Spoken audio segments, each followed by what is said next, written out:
Welcome to Stage Explorations, where we interview the theater creatives and artists from the theater world, those who perform on stage that the audience sees, and those behind the theater stage that the audience almost never sees. I am a journalist and theater fan, Buell Brown, and today's guest is... I'm Alan Barton. I'm the writer-director of the new play OUTRAGE. And if you want to find out more about what's going on with OUTRAGE, you'll listen to the rest of the interview. It's good. First question is, when did you first fall in love with theater, and why did you have to be part of the theater world? Well, I guess I first fell in love with theater. My older brother is very involved in musical theater and has been for a long time in New York. And I can remember when I was, I'll date myself quite specifically, but I was 8 years old and it was 1976. And he took me to New York City, where he took me to see the original A Chorus Line and the original Chicago with Cheetah Rivera and Gwen Verdon. And, so picture an 8-year-old seeing Chicago. I had no idea really what that story was about, but man, the music was cool and all these lights were cool. And he took me to Hello Dolly in Boston. We grew up in the Boston area, and anytime a big musical came through Boston, which was pretty frequent, he would take me to see, Hello Dolly, Fiddler on the Roof, everything. He was obsessed with getting me into musical theater because he loved it. So I had a very early exposure to theater, mostly through musical theater. I didn't see straight plays until later on in high school or even college. But it started early. And then my artistic training is musical.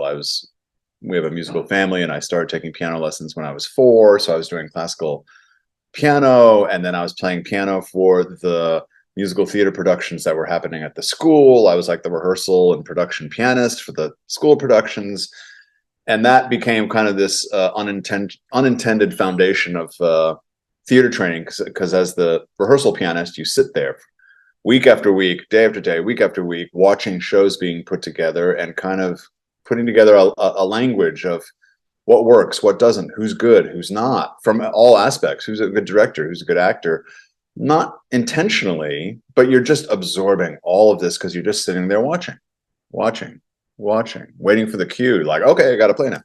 And that became this sort of very unintentional, but very valuable early background in the theater. When did you fall in love with playwriting, and when did it go from an interest to an obsession? From an interest to an obsession? I just want to be clear. I fell in love with playwriting pretty late. I was a student at the Beverly Hills Playhouse, which is a well-known LA acting school for many years, since 1990, under a guy named Milton Katselas, who's a famous acting teacher. And I ended up taking over the school. That's my base of operations and has been through my adult life.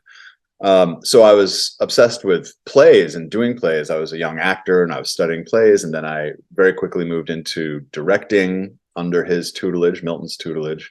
And I was directing plays, figuring out plays, watching plays being put together. But I never really thought I would write one until after Milton passed away, really, when we started doing some one-act festivals. And I think I wrote a one-act because I thought, well, that's pretty easy, 15 pages, 20 pages, something like that. How much time do you need? What topic? And I found I could do that really easily. I was like, that came out of me really easily. And it turned out it worked. You could see that the actors enjoyed themselves. The audience enjoyed itself. And so one of those one-acts that I wrote became the basis of what I thought would be a sort of an eccentric triptych of one-acts. Like, okay, that worked really well. So let me write 2 more. And I'll have this eccentric triptych of one-acts that were organized around a theme, and it'll be like go down easy, like 1 hour of theater, and I'll give it away, and I'll just do it at the theater, and it'll be fun. And I gave it to a guy who was the producer of the theater company over there at that time, and he said, talented guy, a very talented producer, a guy named Gary Grossman, and he was like, "You got a problem?" And I was like, "What's the problem?" He goes, "You got a problem. I want to find out what happens to these people."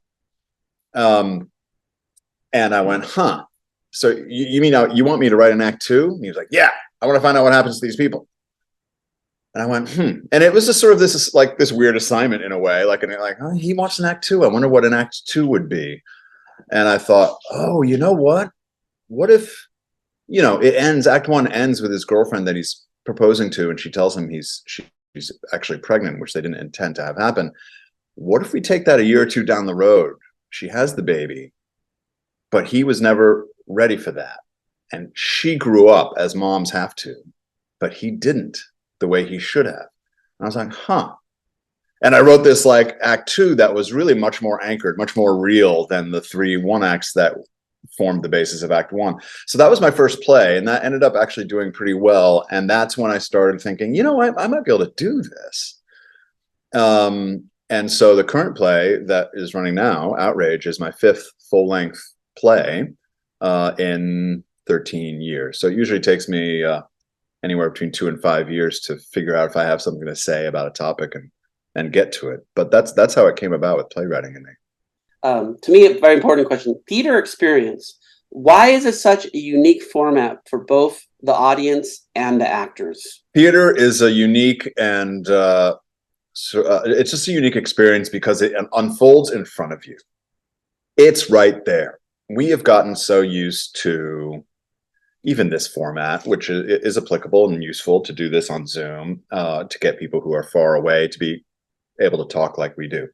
But we've gotten so used to phones and Zoom and video and Netflix and, and it's all at a distance. And particularly especially with what's happened to us over the last 3 years since COVID, everything was at a distance. Everything was remote. Everything was contactless, like contact free was like a selling point, which I was mortified by. I was like, why? I want contact. I don't want contact free. I want contact. And with theater, it's right there in front of you. And in a way, the more intimate the theater, the more in front of you it's happening. And there's no substitute. There's no CGI. There's no games being played in terms of reality. It's either there and believable in front of you or it isn't.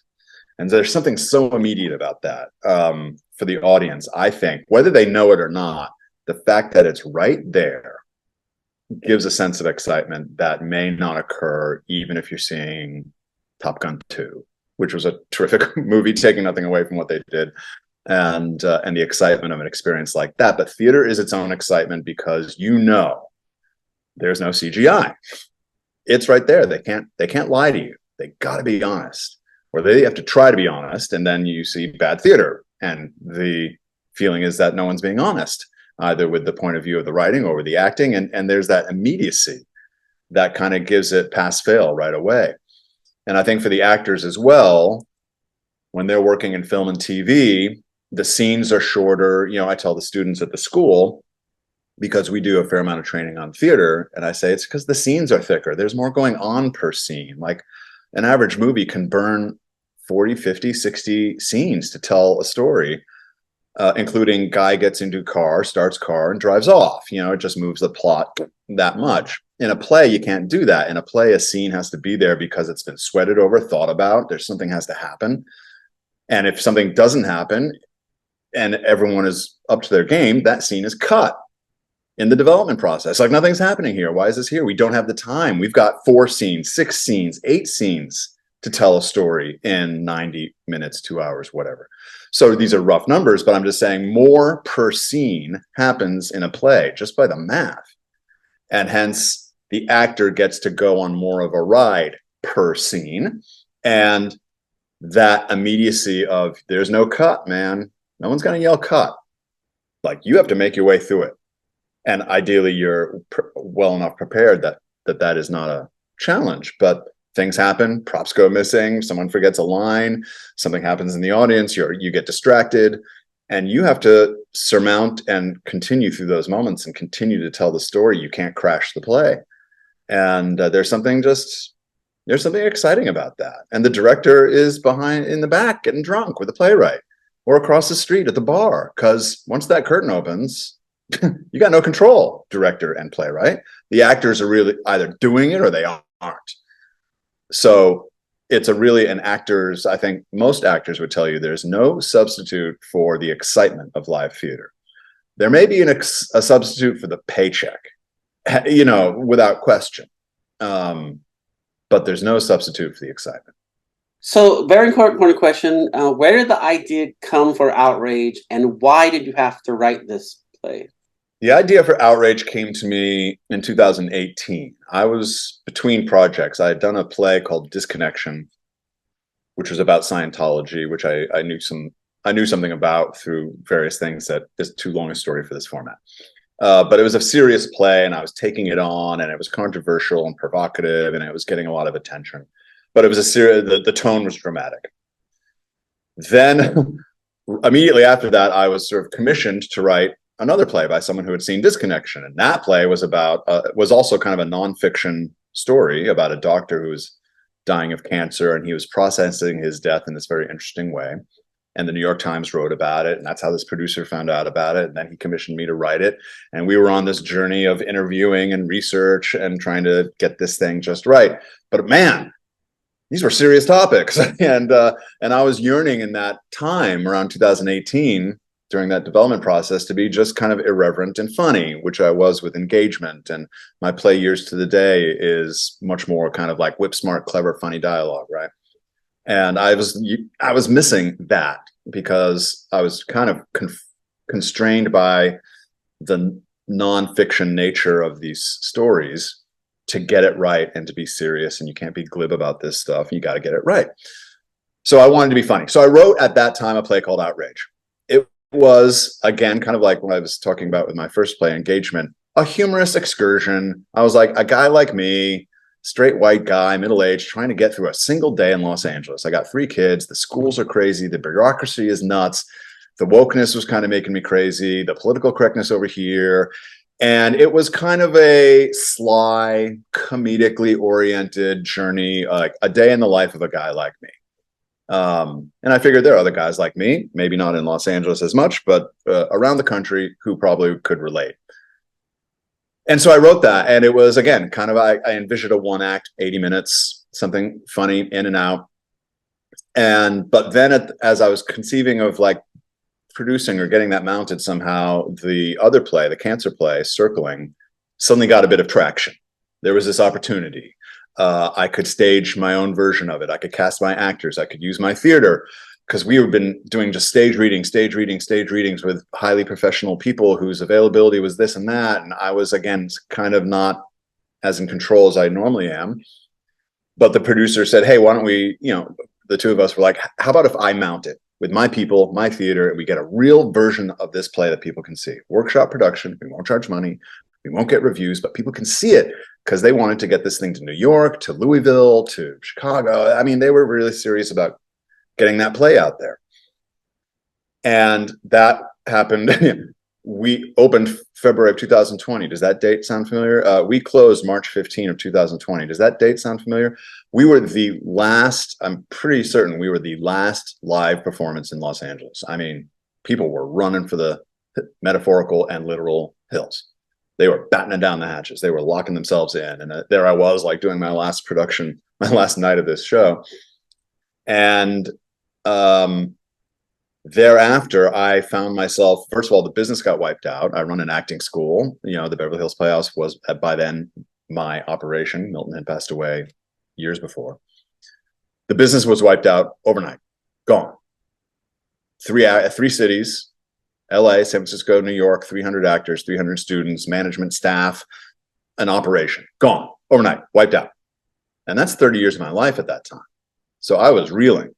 I was really shaky because I didn't know if we'd be able to come back. Economically devastating. And then that summer, the George Floyd riots happened. And I found myself at the epicenter, unintentionally, of a mass, like a volcano of agitation and then just hatred over Black Lives Matter and what was perceived to be my not saying enough, not doing enough to address those issues at that time.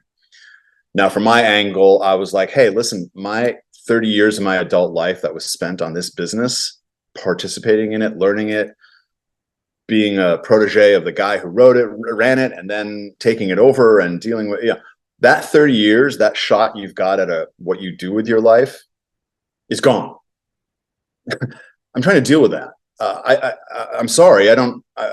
I'm not addressing this other thing because that's not my fight. My fight is my school right now, my business. It got shut down and I don't know what to do.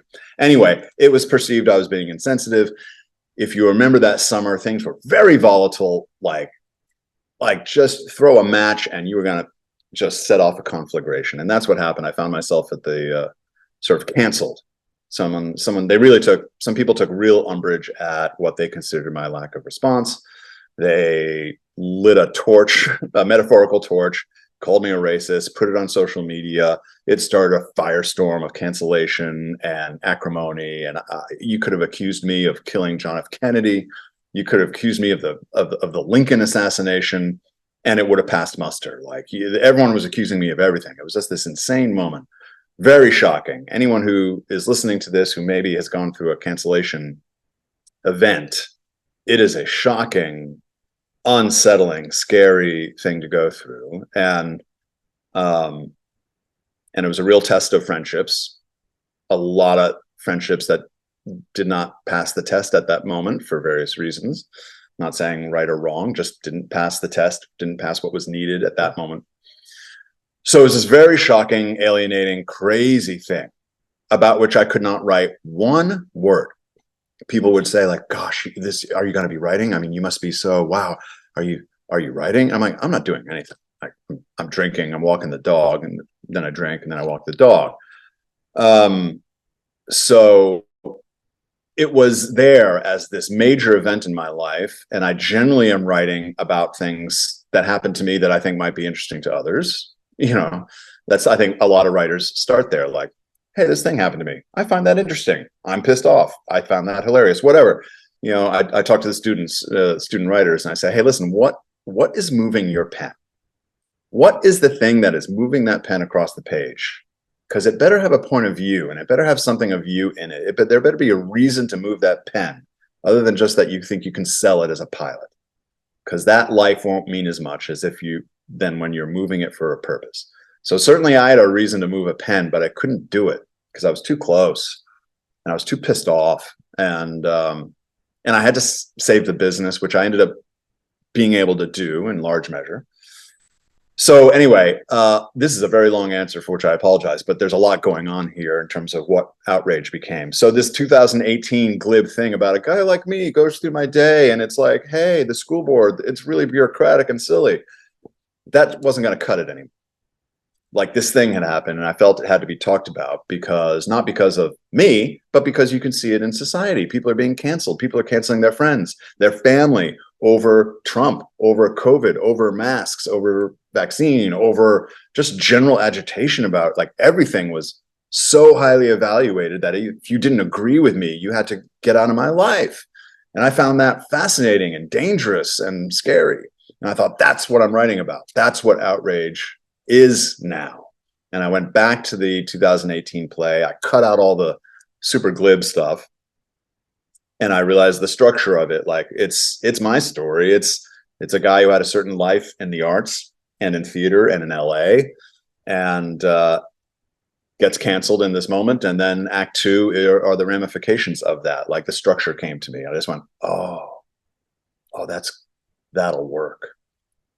And then you start moving the pen. So that's a super long answer, but it's a complicated story about how Outrage came about. It wasn't just like, hey, I woke up one day and I thought, hey, I'll write about cancellation. It was a big thing that happened to me, and then I saw it happening to others, and I was having really interesting conversations with people, good ones, bad ones, agreement, disagreement. And I just thought, I haven't heard this. I haven't heard this dramatized. I don't hear it in the theater. I'm not seeing it on TV. No one's writing about this, certainly not from the standpoint of a guy who went through it. And so I just went, I think I got something there that I have to offer to the space. And when I think I have that, then I can start writing. We kind of covered it, but talk specifically at the beginning of the play, what's happening, and I don't want you to spoil it, but what you can tell about the play. Sure. And the main character, obviously. Well, the world of Outrage is, in the script, I said it's 45/COVID adjacent.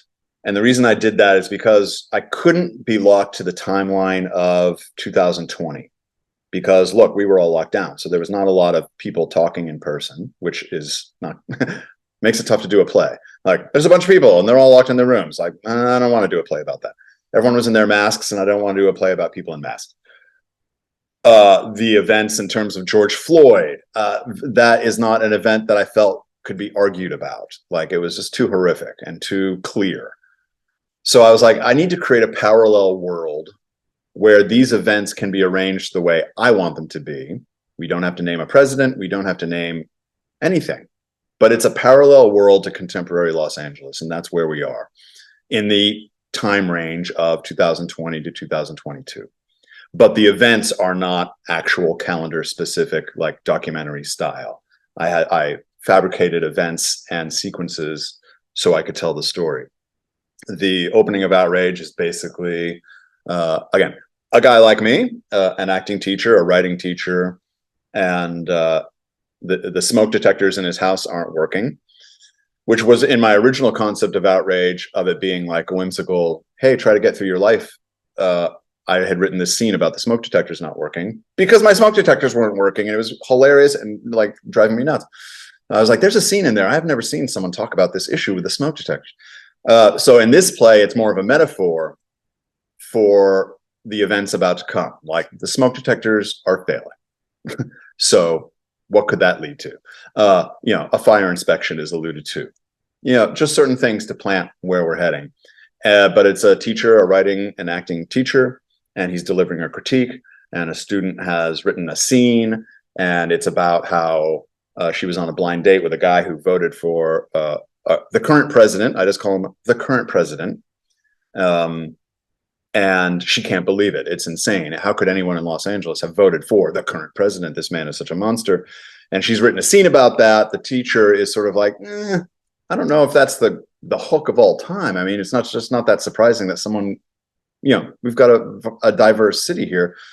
People vote all sorts of the place. She can't handle it. So it unfolds over a certain 72 hours, basically, of the class where he delivers this critique. The smoke detectors are not working at his house. Elaine is a friend of the student he's critiquing is a friend of his wife's. The three of them meet at the house about this critique, trying to solve it. And I created this kind of fugue that goes in and out of these realities to kind of unload a lot of basic information in a way that I thought was interesting and not too expositional. And that was dramatic. And it ends with this student, this friend, who's a college friend of his wife's, leaving and infuriated. Like, I can't be friends with you anymore. If you voted for this man, I cannot be friends. I can't be in your house. I'm out of here. See you later. And that's kind of where the play starts, is this moment of high agitation. People are losing it, and they're losing it in ways that we haven't seen before. Why is that happening? So then we go sort of through that day. Our lead goes to the theater. He runs a theater. The lighting board doesn't work.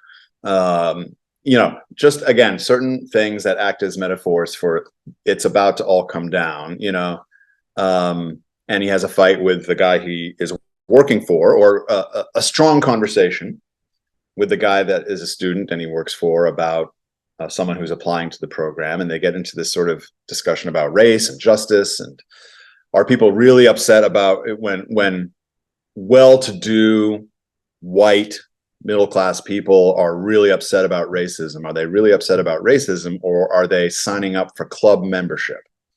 I think personally in LA, this is one of my more provocative opinions, I guess, that a lot of people who are signing up for the racial justice crusade are signing up for club membership.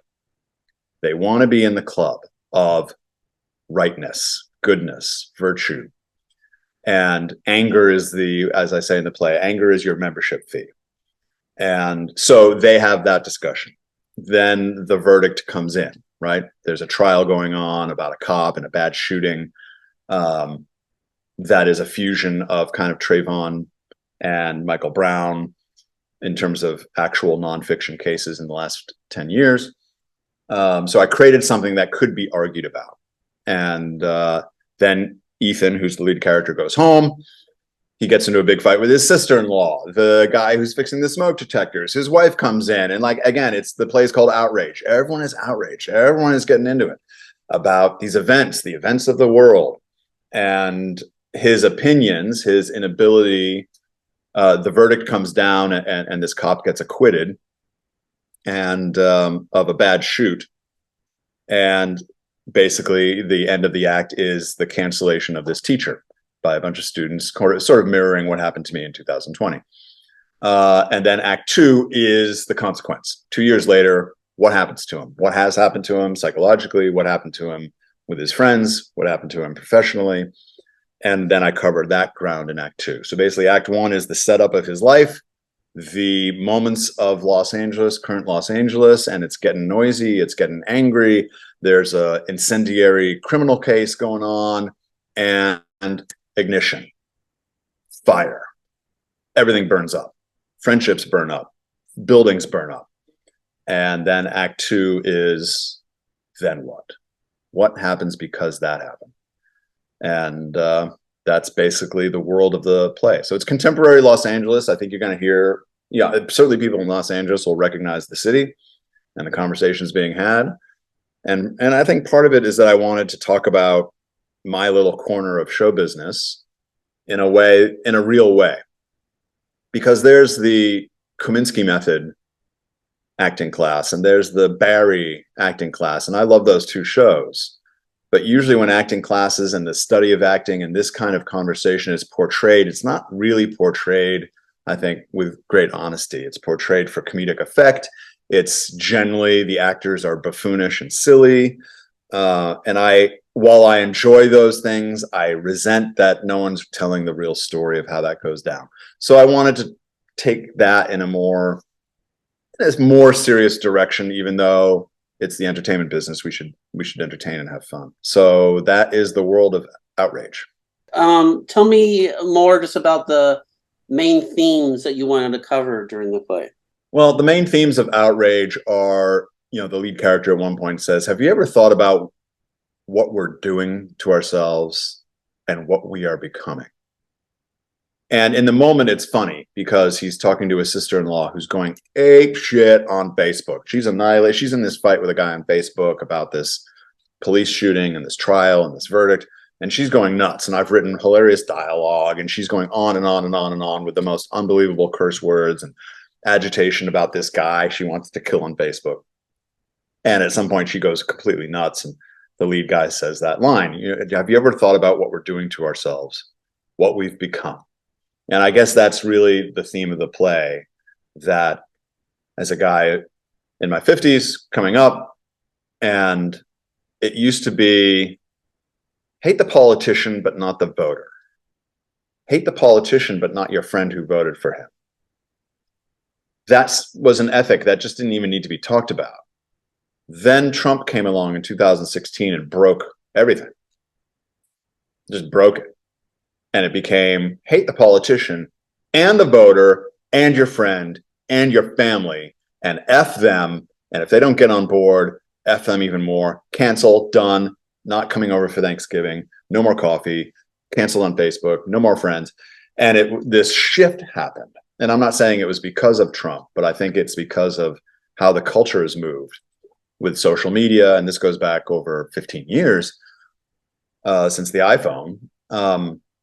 So I think it's part of a bigger movement that Trump was just a symptom of. He was just the manifestation of other things that have been building for a long time.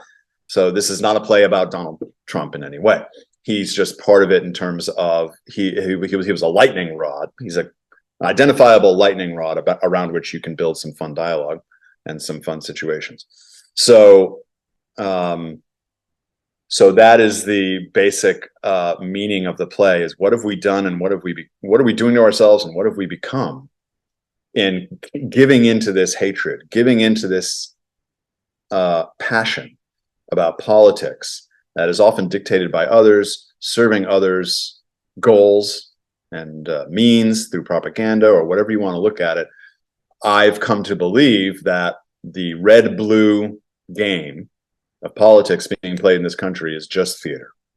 It's just a little fantasy story laid out for all of us to play. The real game is something much more serious, much darker, and encompasses all of red and blue who are actually in power and control the money and control the weapons. So later on in the play, the lead guy says, he's in a fight with someone, and the guy says, like, this man, this politician is the worst human being on the planet. And the lead guy says, yeah, I just don't understand why that's more important than plays, parties, scenes from class, weddings, a million drinks, in a million places. The bricks of this friendship why is it that that means nothing next to my having voted for someone that you hate? And that's kind of one of the major themes of the play. Like, what are we doing here? What are we doing? Because politicians come and go, like real fast. Friendships should stay, and there should be understanding, and there should be tolerance.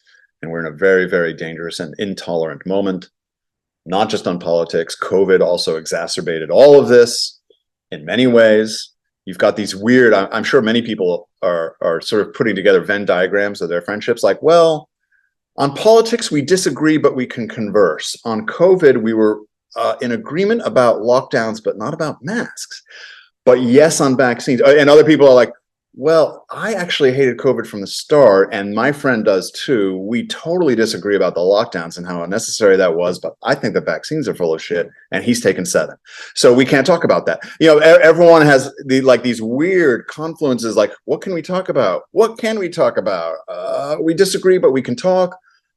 We agree. Sometimes you agree, but you still can't. It's bizarre. It's just, and you start to wonder whether it's a part of a big design, which is not what I'm writing about, but it's something you wonder as a person who's kind of grown up in a different, I felt like the country I grew up in was just much different than what it has been over the last 3 or 4 years. So that's essentially what I'm writing about. And this goes into my next question is, what do you want the audience to get out of your play, Outrage? What I would want the audience to get out of my play, I took great pains, and I went through a lot of drafts, and I went through a lot of writing, and I went through a lot of drinking wine and walking my dog to make sure that everyone who expresses an opinion in this play, to the best of my ability, is expressing it with integrity. So the people that my lead character, who's kind of the version of me, like an avatar of me in a way, the people he comes up against, I wanted to make sure that those fights were authentic, and that anyone watching the play from either side of that fight would say, yes, my point of view is being represented here. It's being represented honestly.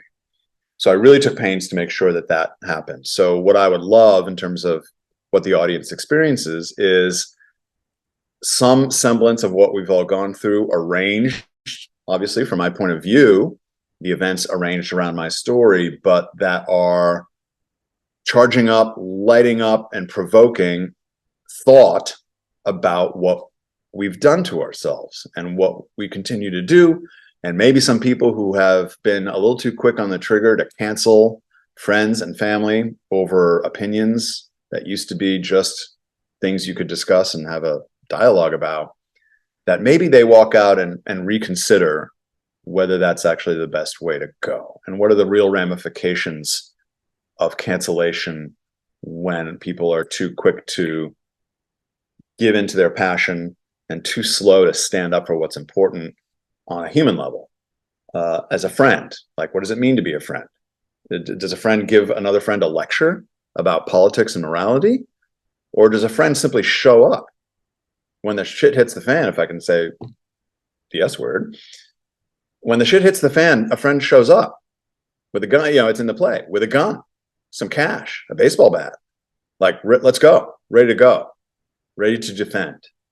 The lectures can come later. The, hey, what were you thinking, can come later. But the main reason you're a friend is that you're there when the blank hits the fan. And I think we can all think about that a bit more. Are we really there? Or are we here? Anything you need. You know what I mean? And we've all experienced it when we're going through something, we're sick, some tragedy, and someone says, like, anything you need. It's a nice thing to say. They're saying it, and then there's the people who show up with groceries. There's the people who show up at your door and say, hey, here's cash. I know you need it. Here it is. Accept it. See you later. Like, there's a difference there. And I guess I'm trying to advocate for a certain kind of relationship between people, and not one that's just conducted on social media and serving the moral virtue and the tribal membership, because LA is kind of a tribal city, and I think people are giving up a lot to be a part of some of these tribes. So that's kind of what I'm writing. Very important question. Why, and you use either must or should, depending how powerful you want to do it. Why must or should come to Outrage? Why should people come? I believe that the feedback I'm getting, which I'm very grateful for, the reviews actually have been largely positive, which I was not expecting. I am taking on what I consider to be a very rigid and boring intellectual life in Los Angeles culture.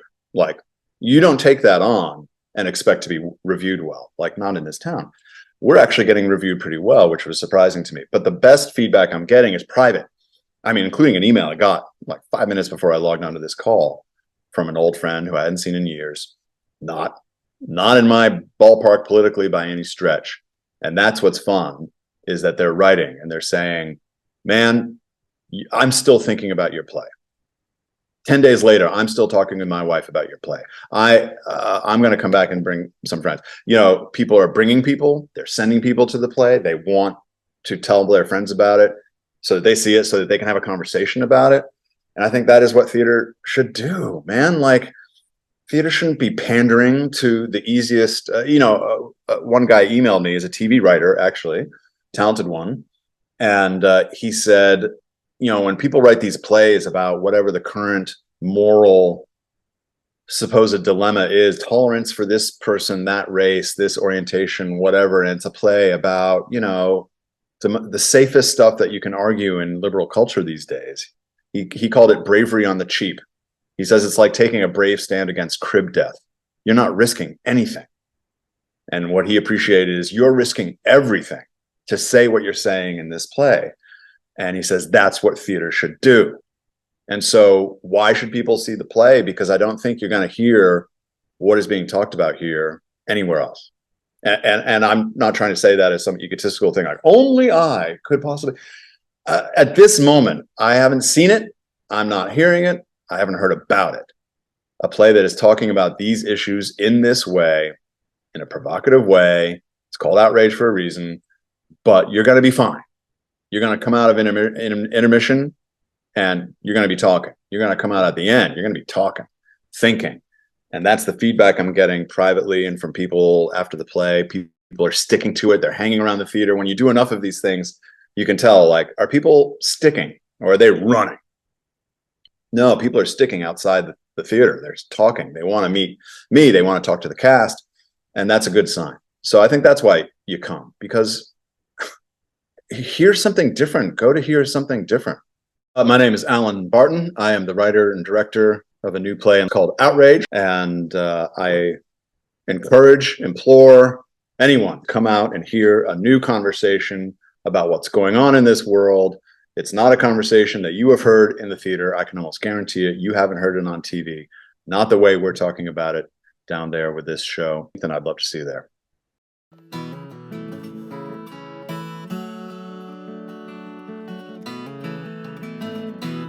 Thank you for listening or watching this podcast episode of Stage Explorations. To learn more about the theater creative and more theater creatives and artists on Stage Explorations, go to www.stageexplorations.com. Once again, that is www.stageexplorations.com. There is no space between stage and explorations. You may find more videos, podcasts, and information about this theater creative and other theater creatives and artists on Stage Explorations YouTube channel. Looking forward to seeing you in the theater.